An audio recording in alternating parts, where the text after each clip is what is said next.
Here's a list of a few things that I've picked up that you should do and shouldn't do on a boat.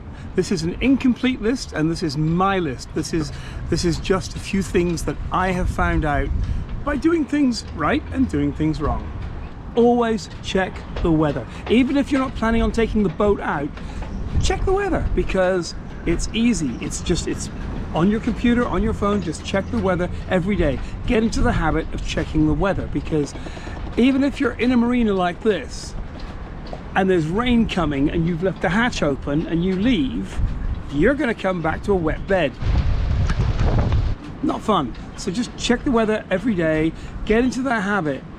If you're out there, you're going to be checking the weather more often. But even if you're in a marina or a harbor or an anchor, check the weather. There are so many ways of solving a problem on the boat. Your way, this way, the wrong way, the right way, who knows? But listen to people's advice, because they might just have spotted something that you haven't. Don't get defensive when they offer you advice. Just listen. Maybe they're wrong. Maybe you do know better, but maybe you don't. So listen to advice. When you first get your boat, whether it be a boat like mine with motors or a sailing boat, don't plan a really long trip, because in fact, don't ever plan a really long trip with fixed timelines. Be flexible. Just take things one step at a time. Know where your destination might be, but don't worry about it if you're not going to get there on Thursday or something. You know, it's just like, just go with it, because if you ever get to that point where you're trying to get somewhere, you're going to make mistakes. You're going to take risks, and that's a big mistake, because you need to lower the risk, not increase the risk when you're on a boat, because the simplest thing can just kill you. So don't write down timelines, and don't plan too long a trip to start with. Baby steps, baby mistakes, easy recovery. Don't be put off if you do make mistakes, because everyone makes mistakes, especially people on boats. And it's very easy to just think this isn't for me. Or maybe it isn't for you, but it probably is. If you really want to do it, learn to just make those mistakes. Don't be too harsh on yourself, because everyone makes mistakes. So recover from that mistake, learn a bit, and then don't make it again.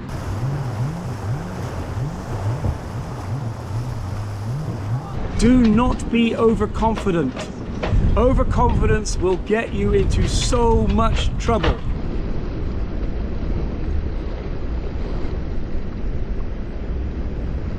Checklists. Make a checklist. Don't think I've got it in my mind. Make a checklist and follow it, because if you're overconfident, that leaves you open to all sorts of mischief, and not good mischief, bad mischief. So just rein your ego in a little bit and take things easy, not overconfident. Check stuff. Go into the engine room or the bilge or wherever it is that you need to go and check stuff, and just check stuff every now and again, even if you're in a marina, because I screwed up the other day. I knocked a switch on a battery charger from low to high, and later that day, bam, it blew up. The battery blew up. And I mean, it wasn't particularly dangerous, but it made a huge mess, and it could have been dangerous. So check things every now and again. Just open the engine room, open something, make sure everything's where it should be. Spend a little time getting to know how things should look, and you'll notice when things aren't looking right. And be observant.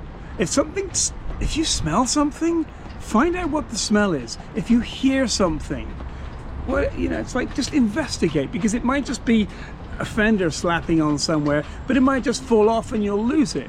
But it could be something creating a smell, an electrical smell, or maybe you left the stove on, because that could also be really bad.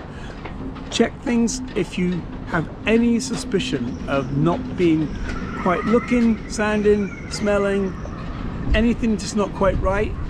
Check it. When you first get a boat, don't go and spend too much money on it straight away, because it's a boat. Not everything's going to be perfect. So just get used to using it, and maybe you'll find out the thing you thought was faulty is actually you not working it right. That's certainly true. I've done that more than once. I was convinced the windlass was broken, and actually it had just like popped a breaker somewhere, but I didn't even know where the breaker was. But I was ready to, like, you know, buy another windlass. Learn how things work for a while before you start spending money. As you drop your anchor, back off slowly so that you're not just piling the anchor on top of itself, because it could get tangled and then you think you've got, you know, 30-40 meters out when actually you've only got 10 because there's a big old tangle in it. So just back off slowly, and then when you think it has set, back off a little more to dig it in a little bit, and then you know that the anchor's set. I didn't know what I was doing when I first got my boat, and I kind of still don't, but I've learned a few things, and that's one of them. Make sure that your anchor is dug in properly if you're just on the hook somewhere. If you have a problem on your boat, there's probably more than one way of solving it. So don't just try and fix it straight away. Think about it. Check online and see if anyone else has got any suggestions, because there might be a much better way of solving that problem that you aren't aware of yet. So don't just dive in and solve it unless you have to, but do a bit of research before you are sure you know how to fix it. Get familiar with the radio. Get used to talking on the radio. Practice, literally practice in the mirror.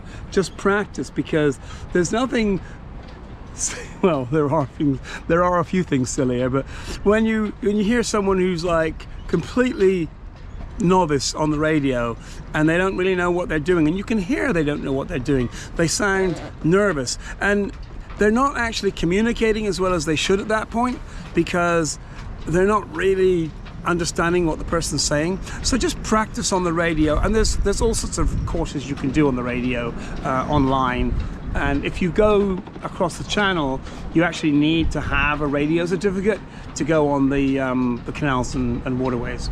And as you're learning to use the radio, leave the radio on in the background, because you'll hear other people talking on it, and you just get familiar with how people talk, and that's a good thing, because you want to be relaxed when you're talking on the radio. You don't want to be all like nervous. So just listen to other people talking before you talk. And also when you're on the radio, listen to make sure that no one else is about to say something. You get that if you just practice a bit more and listen. You get a vibe for how the radio is working. And get one of these little things. They're about 120 euros, and I have 2 radios in the boat. Wow, incredibly windy here today. It's whipping past at about 35 knots. Anyway, so I also have this radio, which I can use if I'm taking the dinghy out and I want to use a radio, or if someone goes ashore and I want to talk to them on the radio, then they take this one. Or I'll just use it because it's kind of useful, because it's easier to talk on it sometimes, if I'm down the front of the boat or whatever. But very, very useful. Use your boat as a boat. It's not a project, it's a boat. It's supposed to go out on the water, up and down the rivers, up and down the canals, out to sea, wherever. It's not a place to hold barbecues and just hang out in the marina. You're welcome to do that if you want, but I might mock you. Learn how to fix stuff on your boat, because if something goes wrong, it's expensive to have someone come out and fix it for you every time. If it needs professional fixing, get a professional to fix it. But if you think you might be able to fix it, give it a try, because then A, you'll save money, and B, if it goes wrong again, you already know how to fix it. And be prepared to learn how to fix new things, like carburetors. I've always been interested in flying and aviation and stuff, and there's an old tradition that if you screw up something in flying, tell people. Be honest about it. Own your mistake, and other people can learn from it.